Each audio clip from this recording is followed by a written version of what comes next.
Hi friends, అందరికీ నమస్కారం అండి. ఇప్పుడే అందిన వార్త రాష్ట్ర ప్రభుత్వ ఉద్యోగులకు సంబంధించి నేడు తాజా సమాచారం అండి. ఈ వీడియోలో వచ్చేసి 2-3 అప్డేట్స్ అయితే రావడం జరిగింది. తీసుకున్నట్లయితే జూలై 19వ తారీఖు అండి. వీడియోని చివరి వరకు చూడండి, అర్థమవుతుంది. మరోసారి ఛానల్ వస్తే తప్పకుండా సబ్స్క్రైబ్ చేసుకోండి. చూస్తున్నారు కానీ లైక్ చేయడం మర్చిపోతున్నారు. సో వెంటనే లైక్ చేయండి. మొట్టమొదటి అప్డేట్ అయితే రావడం జరిగిందండి.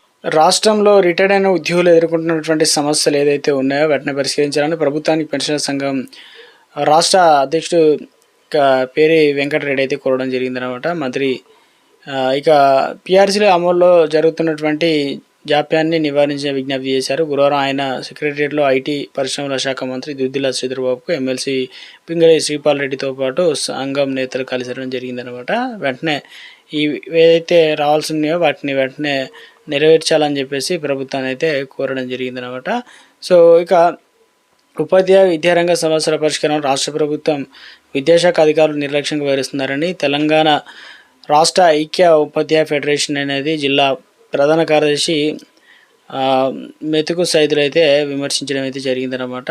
సో ఉద్యోగులకు సంబంధించి బీసీ గిరిజన గురుకులాలకు సంబంధించి అదేవిధంగా టైం టేబుల్గా సవరించాలని, మోడల్ స్కూల్ విద్యాశాఖల్లో విలీనం చేయాలని, కాంట్రాక్ట్ ఉద్యోగులకు కనీసం వేతనాలు అమలు చేయాలని, అదేవిధంగా 5 విడుదల డిఏలు పెండింగ్లు అయితే ఉన్నాయి, వాటిని విడుదల చేయాలని, పిఆర్సీ నివేదికను ప్రకటించి వాటిని వెంటనే అమలు చేయాలని చెప్పేసి కోరడం జరిగిందనమాట. ప్రభుత్వాన్ని డిమాండ్ చేశారు. మరో అప్డేట్ అయితే వచ్చిందండి. ఇక రాష్ట్ర ప్రభుత్వ ఉద్యోగులకు, పెన్షన్లకు, వారి కుటుంబ సభ్యుల కోసం ఎంతో ప్రతిష్టాత్మకంగా ప్రారంభించినటువంటి new employees health scheme EHS వైద్య సేవలు కొలికి రావడం లేదని చెప్తున్నారు. ఇక ప్రభుత్వం ఖరారు చేసిన సిజిహెచ్ఎస్ ప్యాకేజీల ధరలు తమకు ఏమాత్రం సరిపోవడం లేదని Telangana Aarogyasri network hospital association ఇక టాన్హా పేర్కొందనమాట. అయితే ఇప్పటికే ఉద్యోగుల పెన్షన్ నుంచి 2 నెలల వేతనాలు కట్టింగ్ పూర్తి కావడంతో పథకాన్ని ప్రారంభించిన ప్రభుత్వం సిద్ధమైంది. చివరికి తెలంగాణ సూపర్ స్పెషాలిటీ హాస్పిటల్లో కూడా టీషా సేవలు అందించేందుకు ముందుకు రావడంతో ఇలా 15 నుంచి సచివాలయంలో కొత్త హెల్త్ కార్డులు అందిస్తూ ప్రభుత్వం కార్యక్రమాన్ని శ్రీకారం చుట్టింది. కానీ కేవలం నగరంలో టీషా పరిధిలో ఉన్న కార్పొరేట్ హాస్పిటల్ మాత్రమే సేవలు అందిస్తే రాష్ట్ర వ్యాప్తంగా మిగతా ప్రాంతాల వారిగా వైద్యం ఎలా అందుతుందని గందరగోళంగా అయితే ఉంది. నెల తమ జీతం నుంచి 1.5% హెల్త్ ఇన్సూరెన్స్ కోసం చెల్లిస్తున్న కేవలం హైదరాబాద్లోని సూపర్ స్పెషాలిటీ హాస్పిటల్ మాత్రమే వైద్య సేవలు అందుబాటులో ఉంచితే తమకు తీవ్ర నష్టం కలుగుతుందని ఉద్యోగులు, పెన్షనర్లు ఆవేదన వ్యక్తం చేస్తున్నారు.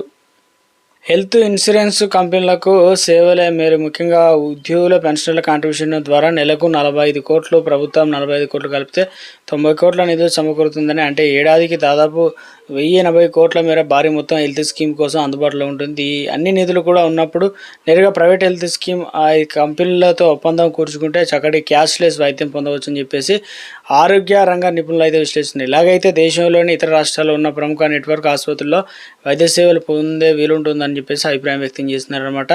సో ఇక మరో అప్డేట్ అయితే ఇచ్చారండి. పోలీసు నియామకాల్లో తెలంగాణకు ప్రత్యేక గుర్తింపు, పేపర్ లీకేజీకి తావు లేకుండా పారదర్శకత, నియామకాలు, రిక్రూట్మెంట్, ట్రైనింగ్, కంప్యూటర్ సేవలపై సమీక్షలో డీజీపీ అయితే కీలక అప్డేట్ అయితే ఇవ్వడం జరిగిందండి. మరో అప్డేట్ వచ్చింది. ఉద్యోగ దంపతులు ఒకరు సొమ్ము వెనక్కి ఇవ్వాలి, ఆరోగ్య కార్డుల చెల్లింపులపైన ఆర్థిక శాఖ ఉత్తర్వులు.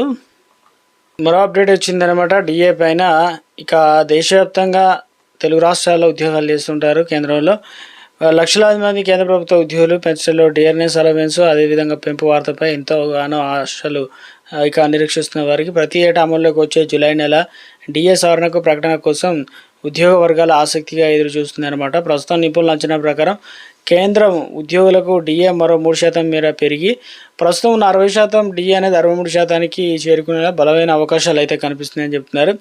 ఏఐసిసిఐ సూచి ఆధారంగా లెక్కింపు అనమాట. మార్చి నుంచి మే నెల వరకు విడుదలైన all India consumer price index సంబంధించిన గణాంకాల్లో నిరంతరం పెరుగుదల నమోదు కావడమే ఈ పెంపునకు ప్రధాన ప్రతిపాదికగా నిలిచిందనమాట. జూన్ నెల తుది నివేదిక అనంతరం దీనిపైన ప్రభుత్వం తుది నిర్ణయం తీసుకున్నట్లు చెప్తున్నారు. ఒకవేళ జూలైలోనే అధికార ప్రకటన ఆలస్యమైనప్పటికీ కేంద్ర ప్రభుత్వం తన పాత ఆనవాయితీ ప్రకారం అక్టోబర్ లేదా నవంబర్ నెల దీపావళి పండుగ కానుకగా ఈ బంపర్ ఆఫర్ను ప్రకటించే అవకాశాలు అయితే ఉందని చెప్తున్నారు.